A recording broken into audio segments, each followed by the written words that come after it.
India is facing a new strategic challenge. According to defense experts, China has deployed more than 200 conventional missile launchers opposite India. These include ballistic, cruise and even hypersonic missiles capable of striking targets far beyond the borders with very little warning. Unlike India, China treats missiles not just as a deterrent but as a key instrument of warfare and strategic pressure. The concern is that a large-scale missile strike could disrupt military mobilization and critical infrastructure even before ground operations begin. That has triggered an important debate. Is India adequately prepared to deal with a missile-centric conflict? Experts argue that while India has missile systems like Agni, BrahMos and Nirbhay, it still lacks a dedicated rocket force, a specialized command responsible for planning and executing conventional missile operations. The argument is that India doesn't need to match China's missile for missile, but it must have the ability to inflict enough damage to convince Beijing that any missile attack would come at a heavy cost. The question is whether India is preparing fast enough for that reality. Should India now fast track the creation of a dedicated rocket force? And is India's missile capability keeping pace with China's growing arsenal? And I'm joined with my expert, our expert, Air Commodore Dr. Ashminder Singh Bahal. Thank you so much, sir. Are we prepared, sir, with the hypersonic and other missile deployment which is part of their orbit, the Chinese orbit, sir? That's a very nice topic you have put on first, and great data that you have collected and projected to the audience. And you've highlighted the crucial vulnerability. Let's just analyze it strategically. There are three locations which are very key where these missile launchers and deployments are there. For example, the first is at Korla, which is in Xinjiang province. There is a base 64 headquarters there, which has 809, 812 and 823 brigade of missiles, ballistic missiles. Then we are looking at one that has newly been created, a fourth one of the same base 64 at Golmud, which is in Qinghai. Now, Qinghai is just north of Lhasa. It's about 800 kilometers north of Lhasa. And from Lhasa, Tezpur is about 500 kilometers. So we are looking at 1,225 kilometers from Golmud. Then there is Kunming, which is in Yunnan province. Now, this is also roughly about 800 odd kilometers from Chabua. That is the plains of our northeast. And it is about 1,500 kilometers from Kolkata. Why am I giving you these distances? Most importantly, Korla is 1,670 kilometers from Delhi, and Golmud is 1,900 kilometers from Delhi. When we are looking at this, what are the missile systems that are based over there? Dongfang 26 and Dongfang 17. 17 is the hypersonic glide vehicle missile, and we are looking at Dongfang 26, which has 4,000 kilometers range. So what it means to tell is that our entire industrial belt of UP, we have 6 defense industrial corridors, are within the range of the first strike from China. And that is the importance that you are trying to do. So in case they choose not just counter force, but they choose counter value target systems, which means they go and attack the industrialized zones in Kolkata, industrialized zones in central India, and I gave you one defense industrial corridor. And then around Delhi, we are not having the immediate ability to respond, primarily because integration of our ballistic and cruise missiles. For example, sir, can I ask you one more thing? Does it make a difference, the altitude? Because Himalayas are like this, the plateau is behind. Do they have that height advantage?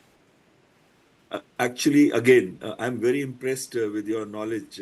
When we are looking at Korla, and we are looking at Golmud, they are both at high altitudes. In any case, Yunnan is the only one which is at lower altitude. The advantage, like you rightly said, is that they are coming from a low air density area, thereby giving them a higher range and higher Mach speeds.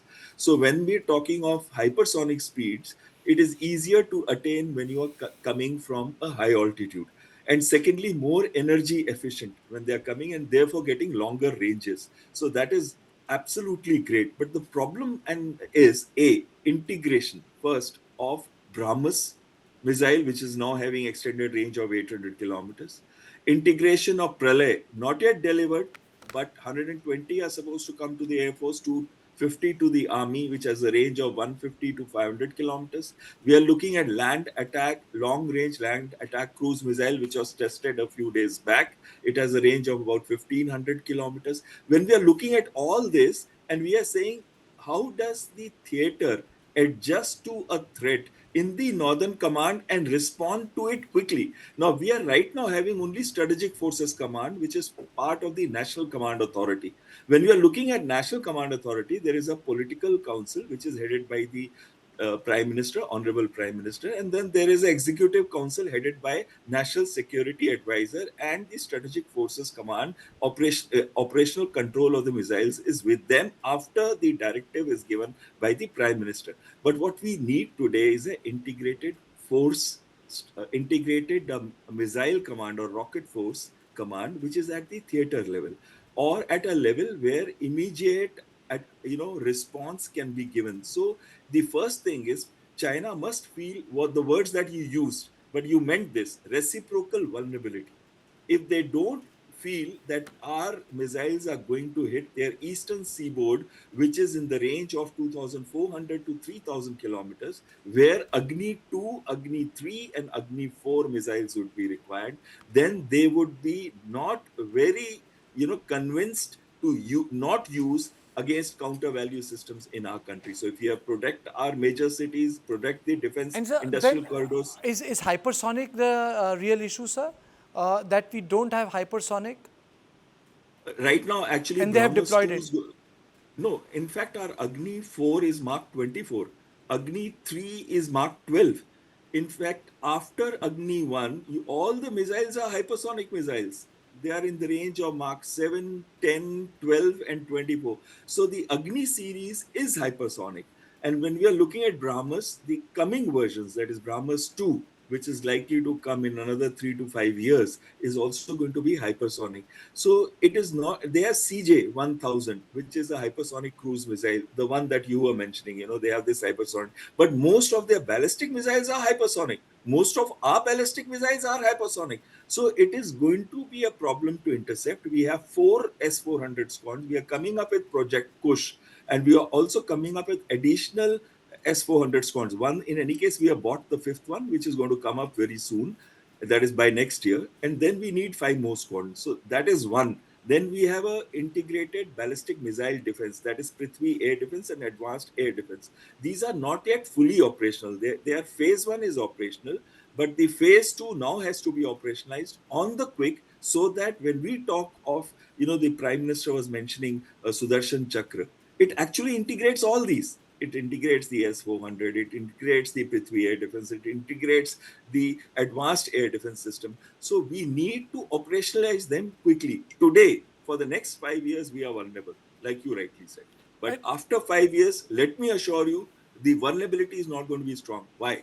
Because quantitatively, we are not that badly off, like it is being projected sometimes outside. I don't know why this hype is being created about China. Yes, they are quantitatively superior. They have 3,100 ballistic missiles to ours, which could be anywhere from 1,000 to 1,500, which means they are twice the number. But that is not that big, because their area of responsibility is quite large.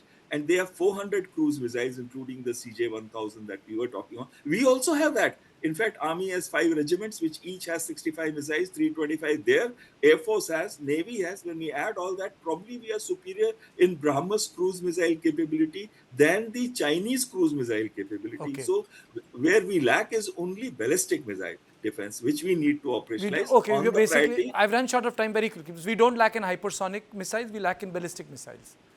No, we lack right now in hypersonic, which are not ballistic missiles. So because all ballistic missiles in our inventory today are hypersonic. Just take it like that. And Agni 2, 3, 4, 5, all are hypersonic, including 5 being at Mark 24. And only is cruise missile, which is likely to come up very soon. Last thing I want to say, what we need is an integrated rocket force at the theater level.